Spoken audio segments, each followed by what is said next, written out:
friends, this is section B of the question paper we were solving.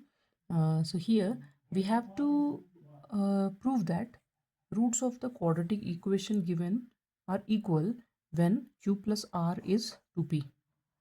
So this we have to prove considering that the roots are equal, and for the equal roots condition for a discriminant is d is equal to 0.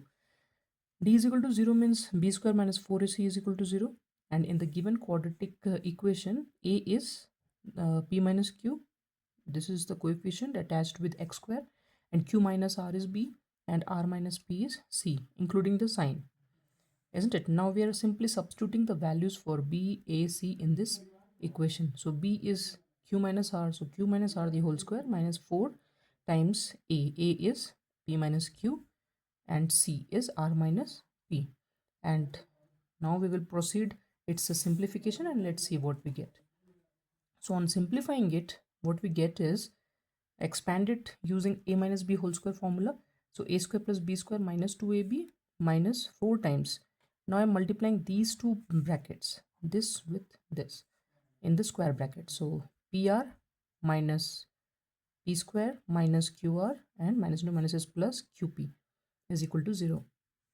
Next is I'm writing the like terms together. So here q square, r square, and here we see that minus into minus plus 4p square is also there. So this is finished. We have considered this. So I have written this in the beginning, plus q square plus r square. And now if I see, I have qr here and qr here. So this is minus into minus plus 4qr, and here minus 2qr. So minus 2qr plus 4qr is plus 2qr, isn't it? So that we have written here. So this is also considered. Now we are left with only these two terms. So minus 4pr as it is, and minus into plus minus 4pq as it is equal to 0. So this is how we have opened the bracket. Now if you see, this is nothing but is the expansion of x plus y plus z the whole square, isn't it? Now we have to just write what will be the value for x, what will be the value for y, and what will be the value for z, considering these signs present over here. We will put sign for these three terms, and we know the first three terms are the square of the three terms. So square root of 4p is 2p, and square root of q square is q, and square root of r square is r. Now let's decide the sign for these three terms, how we got plus, minus, and minus for these three terms. So this is 2 say this is plus 2qr. So minus into minus is plus, and 2qr, because when we expanded, I'll write the expansion formula here.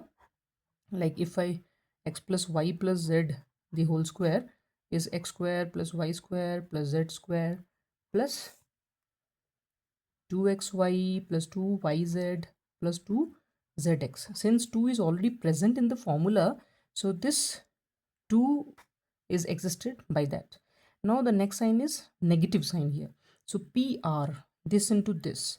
So obviously one has to be of a opposite sign, negative sign. So I have given minus sign for this. 2 into 2, 4, and when signs are multiplied, there is a negative sign pr. So minus 4 pr, and pq, this into this. Again, the sign should be of alternating sign, alternative sign. So plus and minus, plus into minus is minus, 2 to the 4 pq. So by putting second and third term as negative, I am getting the desired signs for the above equation. So this is how I have written it in the compressed form. Now square root taken on both the sides, remove this square, and I am left with 2p minus q minus r is equal to 0. And if I shift q and r on the right hand side, their sign becomes positive, and I'm left with 2p on the left hand side. So this is how the result is proved, that when the given quadratic equation has equal roots, then this must exist. Q plus r is equal to 2p for the said quadratic equation. So hence it is satisfied. So this is how it is to be solved. I hope the problem is clear. Thank you.